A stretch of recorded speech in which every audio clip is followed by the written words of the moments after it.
अन्नू सिंह है, मैं मनिकापुर गोंडा का रहने वाला हूँ और हमारे इस प्लाट में COG 118 की बुआई चल रही है। किसान साथियों, ये आप देख रहे हैं कि ये CO 118 गन्ना है। इस गन्ने की मोटाई, पोरियों की लंबाई और गन्ने का वजन और लंबाई बिल्कुल जस्ट लाइक जो है CO 238 के जैसे है। एक तरीके से अगर माना जाए तो ये 238 का विकल्प जो है CO 118 ही बन सकता है। और पैदावार के मामले में हो, चाहे गन्ने की मोटाई के मामले में हो या वजन के मामले में हो, ये अगर कोई गन्ना टक्कर ले सकता है 238 का, तो ये 118 गन्ना ही टक्कर ले सकता है। किसान साथियों, इस गन्ने में सबसे बड़ी विशेषता ये है कि अगर इस गन्ने का जमाव बहुत अच्छा हो जाए, गन्ने में टिलरिंग बहुत अच्छी हो जाए और इसकी बढ़वार हो जाए और गन्ना गिरे ना, तो किसी भी मायने में ये जो है 238 से पैदावार में कम नहीं है। किसान साथियों, बहुत सारे आपको केमिकल फर्टिलाइज़र डालने की आवश्यकता नहीं है या बहुत केमिकल दवाओं की डालने की आवश्यकता नहीं है, किसी हार्मोन्स की आवश्यकता नहीं है, ना जो है किसी बूस्टर डोज या टॉनिक की आवश्यकता है। सिर्फ अपने प्रबंधन में आप केवल जो है 4-5 बातों का विशेष तौर पे ध्यान दे दीजिए कि ये गन्ने में जमाव भी अच्छा हो सकता है और इसमें टिलरिंग भी अच्छी हो सकती है, इसकी लंबाई भी अच्छी हो सकती है। जब जमाव अच्छा होगा, टिलरिंग अच्छी होगी और इसकी लंबाई अच्छी होगी तो इसकी पैदावार भी अच्छी हो सकती है। पहला काम आपको ये करना है किसान साथियों कि जब हम गन्ने की बुआई करेंगे तो जो है इसमें हमको मिट्टी केवल 5 से 6 सेंटीमीटर ऐसे गिराना। ये अगर हम अधिक मिट्टी गिराते हैं तो इसके जो है जमाव में असमानता आ जाएगी।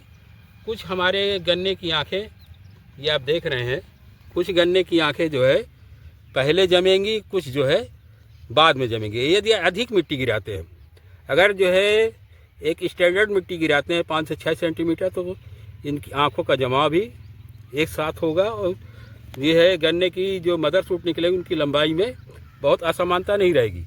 यहाँ से जो हमारे किल्ले निकलेंगे जड़ों का फुटाव होने के बाद, उन किल्लों का भी जो है जो बढ़वार होगी, वो लंबाई होगी या फुटाव होगा, वो असमान रूप से नहीं होगा।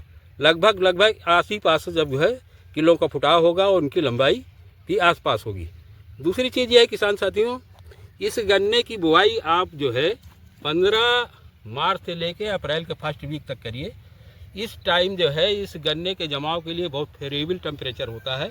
इस टेम्परेचर में इसका जमाव बहुत अच्छा हो सकता है।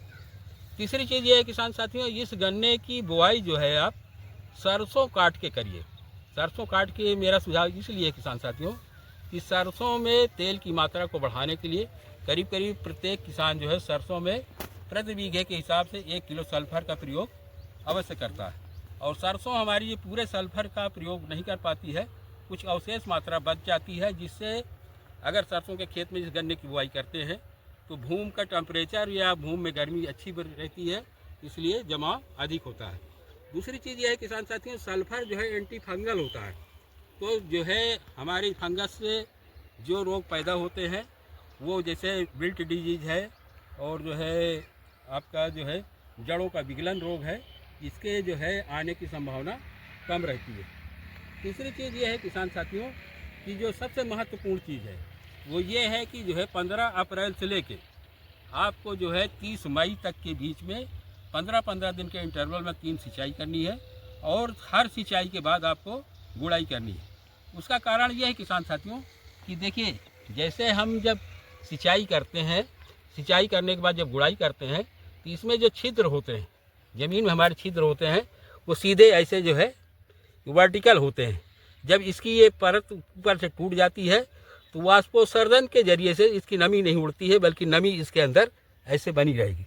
ऐसे जब नमी बनी रहेगी और सूर्य की जो रोशनी आएगी वो इसके अंदर ही रहेगी, वापस नहीं जाएगी। तो इस तरीके से इसके अंदर नमी भी बनी रहेगी और जो है हीट, गर्मी भी रहेगी। तो उमस जैसी पैदा होगी तो इसके गन्नों के किलो का फुटाव अधिक होगा किसान साथियों। इसलिए जो है मेरा सुझाव ये है कि 3 सिंचाई और 3 गुड़ाई पर आप विशेष ध्यान दीजिए। इस गन्ने का फुटाव अधिक होगा और इसकी लंबाई अधिक होगी, मोटाई भी अधिक होगी और 38 जैसे पैदावार इसकी हो सकती है। किसान साथियों, लास्ट का जो विशेष बात ध्यान देनी है, जब गन्ना हमारा 4-4, 5-5 किले, 6-6 किले हो जाए तो इसमें कम से कम 10 इंच मोटी मिट्टी चढ़ाइए, गन्ना गिरे नहीं। जब गन्ना गिरेगा नहीं तो इसकी हाइट भी अच्छी होगी और मोटाई भी